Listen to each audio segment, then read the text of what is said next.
Direct बोलूंगा, जो अभी इंडिया में जो चाइना में अभी जो कोरोना के बाद हुआ, जिसको कोरोना वायरस को मैं तो उसको चाइनीज वायरस कहता हूँ, चाइनीज वायरस के बाद जो दुनिया में हाहाकार मची है, तो एक भारत का, इंडिया का एक नया रोल उभर के आया है। Alternate to China is India. और ये चाइना और काफी लोग हैं दुनिया में जिन्हें ये बात गवारा नहीं हो रही है, बहुत तकलीफ हो रही है, बहुत तड़प रहे हैं। अब वो क्या कर रहे हैं, साम दाम दंड भेद कुछ भी करके इसको रोको। अब मैंने आपको एग्जांपल दिया, भाई साहब चाइना ने वैक्सीन बनाया, 73 साइड इफेक्ट। आपके पाकिस्तान की कहानी मैंने मीडिया में देखा था, आपके कोई टांगे वाले थे, तो उन्हें बोला भाई ये वैक्सीन लगाई, बोला ये किसका, बोलते कोरोना का। कह रहा कहाँ का है, चाइना का। कह रहा खुदा के लिए माफ कर दो, मैं वैसे ही ठीक हूँ भाई, मुझे नहीं चाहिए चाइनीज वैक्सीन।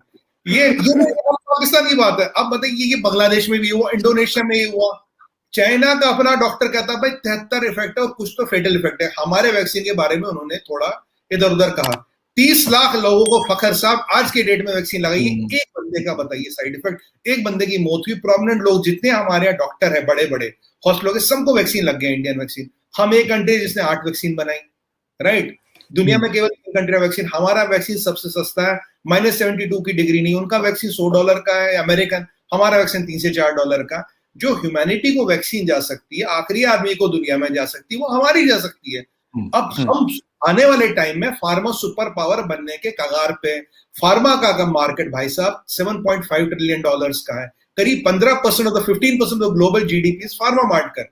अगर हमने ये वैक्सीन सब में बांट दी, 170 कंट्रियों में HCQ दिया, पाकिस्तान में भी दिया। पाकिस्तान ने अपने रूट कर लिया इंडिया से दवाई इंपोर्ट करने के लिए। ह्यूमैनिटेरियन हेल्प करनी चाहिए, क्योंकि हमारी पाकिस्तानी से कोई दुश्मनी नहीं है, कॉमन आदमी से हमारी कोई दुश्मनी नहीं है।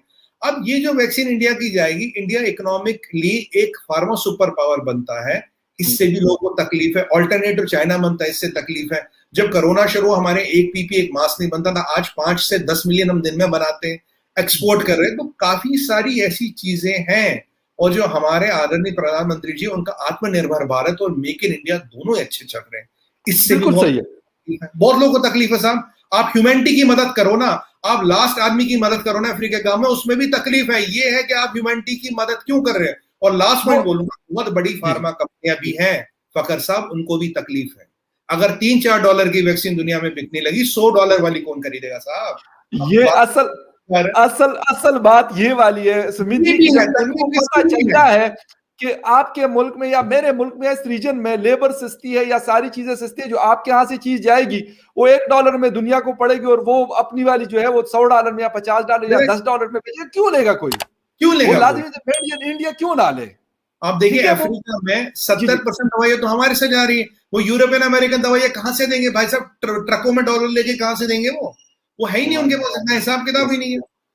ये असल चीज सर यही है कि मैं जब भी ये देखता हूं, जब उनको लगता है कि हमारे इंटरेस्ट हम यहाँ लूज कर रहे हैं, उस वेस्टर्न मुल्कों को तो कुछ ना कुछ ऐसा करते हैं। आपके साथ भी करते हैं, हमारे साथ भी करते हैं। हमारा तो खैर इतनी इकोनॉमी नहीं है, बहुत छोटी है आप लोगों के, मतलब शायद 7-8 गुना हमारी इकोनॉमी आपसे छोटी है। लेकिन उसके बावजूद भी जब उनको लगता है कि अगर यार ये 2-4 मुल्क खड़े हो गए और इन्होंने अपने आप को सेटल डाउन कर लिया, तो फिर तो हमारी मतलब दुकानदारी खत्म है। फिर कौन पूछेगा कि अमेरिका सुपर पावर, तो यूके, तो फला फला फला, खत्म हो जाएगा वो सारा। ये देखिए ना, हम सबसे बड़ा मार्केट है अभी जनसंख्या से। देखिए चाइना का मार्केट हर एक के लिए ओपन नहीं है, सबसे बड़ा मार्केट हम है।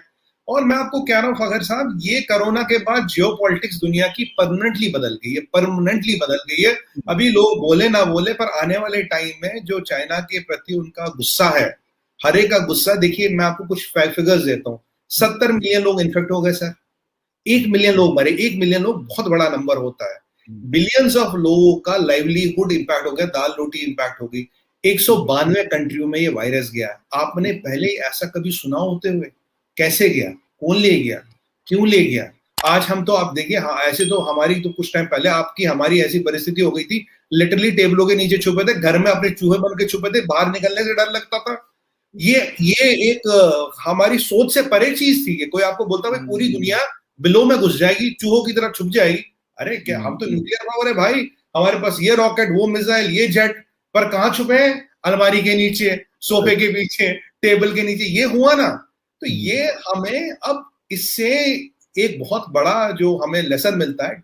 हमें जो भी अपनी जरूरत की चीजें हैं, किसी भी कंट्री को, आप हो, हम हो, कोई भी हो, जो भी जरूरत है जिंदगी, उस पर बाहर वालों पे डिपेंडेंस रखना ठीक नहीं है। और दूसरी लास्ट पॉइंट बोलूंगा सर इसमें, डेवलपमेंट की कोई सीमा नहीं है, कोई सीमा नहीं है। और हमारे यहाँ तो कितना ही डेवलपमेंट कर लो, कोई सीमा नहीं है। आपके यहाँ हमारे यहाँ कितनी डेवलपमेंट हो सकती है? डेवलपमेंट डेवलपमेंट डेवलपमेंट आंसर है। दोस्ती दोस्ती दुश्मनी दुश्मनी दुश्मनी दुश्मनी की कोई जगह नहीं है। मैं बिल्कुल आपसे 110% सुमित जी एग्री कर रहा हूं कि अगर हम लोग इस चीज को समझे। अब मेरे ख्याल कोरोना के बाद हमें समझना पड़ेगा कि सारी दुनिया बिल्कुल ब्लॉक थी।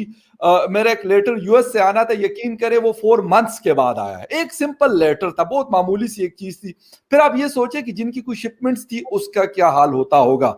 हर कोई ये इंतजार कर रहा था यार मुझे, क्योंकि हमारे आपके मुल्क जो है क्रूड ऑयल हम खरीदते हैं और बहुत सारी चीजें हैं जो हम दूसरे कंट्री से खरीदते हैं। जब तक हम अपनी डेवलपमेंट या ह्यूमन डेवलपमेंट नहीं करते तो ये चीजें बेहतर नहीं हो सकती। अच्छा सुमित जी, एक दो चीजें हैं। एक तो चाइना के ऊपर आऊंगा, बिल्कुल सही है, आपने सही पॉइंट आउट किया। मेरे भी उसके हवाले से बहुत सारे सवाल आते हैं। हिंदुस्तान की बहुत ज्यादा मैं कहूंगा रिजर्वेशन है चाइना के हवाले से।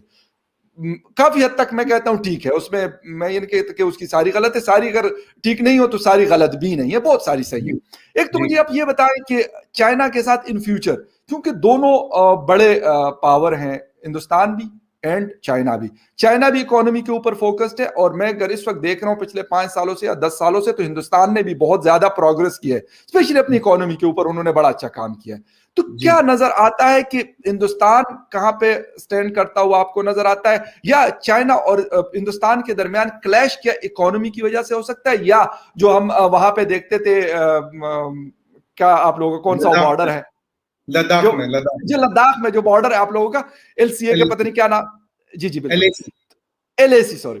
तो उसके ऊपर जिस तरीके से आप लोगों का कि वो वाला इशू होगा, या उसको मतलब सामने वही चीज होगी और मसला जो है इकोनॉमीज का होगा आपस में दोनों कंट्रीज का? देखिए, एक मैं आपको कुछ फैक्ट्स के साथ आंसर देता हूँ, क्योंकि जब भी मैं बोलता हूँ फखर साहब पूरे फैक्ट फिगर डाटा के साथ बोलता हूँ, तब बोलने में वजन आता है और सही भी होता, नहीं तो आपका हमारा परसेप्शन कुछ भी वो मैटर नहीं करता। देखिए, एक टाइम चाइना के साथ हमारा $72 बिलियन का ट्रेड डेफिसिट था। हम उन्हें $72 बिलियन, बहुत बड़ा अमाउंट होता है, इंडिया से देते थे लेन देन में। फिर हमने इसको घटाया $52 बिलियन पे ले आया। मोदी जी से जब से आए तो $52 बिलियन पे लाए। हाँ, आपने याद है मोदी जी, वो जी जिनपिंग साहब यहाँ आए थे, उन्हें महाबलेश्वर ले गए, अच्छी तरह से बात हुई। पर चाइना का जो ये दिमागी फतूर है, आप देखिए चाइना पहले इतना सा, पहले उन्होंने मंगोलिया खाया, फिर जिनजिंगियांग खाया उन्होंने, फिर उन्होंने तिब्बत खाया, फिर उन्होंने ताजिकिस्तान खाया। अब वो ताजिकिस्तान में कहते हैं 45% एरिया उनका है, ये भी वो क्लेम करते हैं। रशिया का व्लादिमीर पोर्ट करते। जो उनकी कम्युनिस्ट मेंटेलिटी है, जो कम्युनिस्ट विचारधारा, वो एक्सपेंशनिज्म। चाइना इतने से इतना बन गया, अब वो कुछ को सेल्फ ऑटोनोमस रीजन गए। ये जो उनकी मानसिकता है, जो उनका माइंड सेट है एक्सपेंशनिज्म, ये चाइना को भारी पड़ रहा है। अगर आपको ट्रेड करना, जो आज चाइना की दुनिया भर में इमेज जो खत्म हुई है, वो केवल इसके कारण हुई है। अगर आपको ट्रेड करना, आप करिए, ऐश करिए। पर जो हम भी उनको, भाई साहब $50 बिलियन बहुत बड़ा अमाउंट होता, अब भी हम देते थे उन्हें सरप्लस में, पर उन्हें वो गवारा नहीं था, उन्हें अपनी वही चीजें करनी थी। अब क्या हुआ, कोरोना का टाइम था, उन्होंने सोचा भैया ये जो भारत है अभी, ये तो कोरोना में फंसा पड़ा है, पूरी हालत खराब है। अभी तक है मौके पे चौका मार लो, क्रिकेट की भाषा में कहूं तो मौका चाहे फ्लाइटेड बॉल है, चौका मार दो, बल्ला घुमा दो। पर वो समझ ही नहीं पाए कि हमने सियाचिन में 36 साल काटे हैं। बैटल हार्डेंड आर्मी, आपकी आर्मी 60 साल पहले वियतनाम में लड़ी थी, वहां भी हारी थी। देखिए, फौज की मार्चिंग कराने से कोई फौज बड़ी नहीं होती, फौज में लड़ने का जज्बा होना चाहिए, लड़ने की तरबियत होनी चाहिए, वो आप में है नहीं। अब उन्होंने गलवान में हमसे बात करने के, उन्होंने गलवान में क्या किया आपको पता है? हमने, हमारे 20 जवान शहीद हो गए, हमारे 20 भाई शहीद हुए। 135 कब्रें जी जिनपिंग छुपा रहा है, बता नहीं रहा 135 लोग उसके मरे, आज तक नंबर डिक्लेयर नहीं किया। यूएस, फ्रेंच, अमेरिकन इंटेलिजेंस ने बोला 135 लोग मारे हमने उनके। उसके बाद उन्हें लगा यार पीपीए सब में रोक देंगे, हमने अपनी प्रोडक्शन बनाई, अपनी प्रोडक्शन नहीं बनाई, दुनिया में दवाई दी, अपना वैक्सीन निकाला। वैक्सीन में हमारे साथ दौड़ कर रहे थे, $2 बिलियन लेके जा रहे थे, कोई खरीदने वाला नहीं है फखर साहब। हमारी वैक्सीन तो आपको, मैंने ब्राजील ने तो जहाज भेज रखा है, कह रहे भाई इसमें वैक्सीन बांध दो, हमें दे दो। तो ये जो कहने की बात है, क्योंकि हम मानते वासुदेव कुटुंबकम, सारा विश्व हमारा परिवार है, इसको एक बड़ी फैमिली की तरह रहे। हमें कभी किसी की जमीन पे हमारी नजर नहीं थी। आप बताइए, हमने कभी किसी की जमीन पे कब्जा किया?